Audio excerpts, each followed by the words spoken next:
ঊনকোটি জেলা স্বাস্থ্য ও পরিবার কল্যাণ সমিতির উদ্যোগে জেলাভিত্তিক স্টপ ডায়রিয়া ক্যাম্পেইনের আনুষ্ঠানিক সূচনা হয় বৃহস্পতিবার কৈলাসহর ঊনকোটি কলাক্ষেত্রে। প্রদীপ প্রজ্বলনের মাধ্যমে জেলাভিত্তিক এই ক্যাম্পেইনের সূচনা করেন জেলা পরিষদের সভাধিপতি অমলেন্দু দাস। অনুষ্ঠানে অন্যান্যদের মধ্যে উপস্থিত ছিলেন জেলা মুখ্য স্বাস্থ্য আধিকারিক doctor Shirshendu Chakma, district surveillance officer doctor Shankha Shubhra Debnath, জেলা টিকাকরণ আধিকারিক doctor Sandipan Bhattacharya, nodal officer doctor Ayan Roy, সমাজ শিক্ষা ও সমাজ কল্যাণ দপ্তরের আধিকারিক বিদ্যাসাগর দেববর্মা।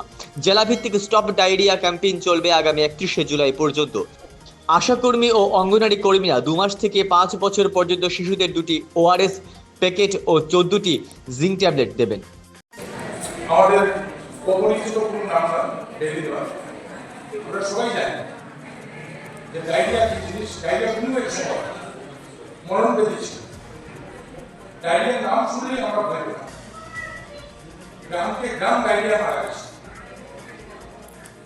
আমি ছোট, আমি আমার মাকে জিজ্ঞেস করেছিলাম, মা আমাদের কি মামা নেই? মানে মার ভাই তো মামা, আমরা মামা ভাই ছোট তো মা বলছিল মামা ছিল বাংলাদেশে ডায়রিয়া মারা গেছে, মানে পুরো গ্রাম মারা গেছে। এরকম ডায়রিয়ার কোনো একশো আজকে পেয়ে দাঁড়িয়ে আমরা সেখান থেকে মুক্তি পেয়েছি বা মুক্তির প্রতি। এখানে বলেছেন আমাদের বক্তারা, বিগত 4 বছরে আমাদের ডিস্ট্রিক্টে ডায়রিয়ার কোনো আমরা ডায়রিয়া ছিল একটা বাচ্চা বা একটা পেশেন্ট ডায়রিয়ার কারণে মারা যায়।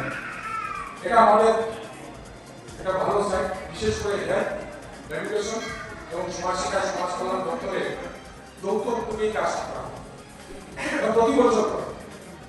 আজকে এবছর 15 জুন থেকে 31শে জুলাই ক্যাম্পেইনের দায়িত্ব করা ছিল। বিশেষ কারণে আমরা 16 তারিখে গতকাল থেকে শুরু, আজকে 26 তারিখে শুরু হচ্ছে। এই সমস্যা কি অনেক টাইম আছে, এখন 1 মাসের উপরে টাইম আছে। আর সব থেকে বড় যে জিনিসটা সেটা হচ্ছে এখানে যারা উপস্থিত আছে, যাদের মাধ্যমে এই কাজটা হয় বা হবে, আশা এবং অঙ্গনারী দিদিরা, আপনাদের কারণে আজকে যদি 4 বছর আমাদের কোনো বিদ্যুৎ না থাকে, তার পিছনে আপনাদের ভূমিকা অস্বীকার, আপনাদের ভূমিকা অস্বীকার